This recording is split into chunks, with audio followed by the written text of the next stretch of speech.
Factory order statistics are a direct reflection on the demand of manufactured products, including durable goods. The number gives a significant indication of purchasing strength and provides insights into the health of current and prospective economic conditions.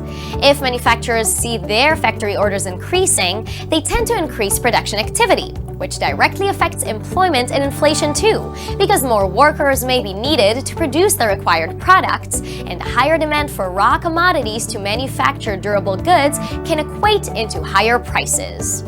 Increased factory orders are often seen as a positive outcome by investors who translate the better numbers into evidence economic growth is improving. On the other hand, if factory orders are seen to be consistently lackluster, it can be interpreted as a sign of stagnation or recession.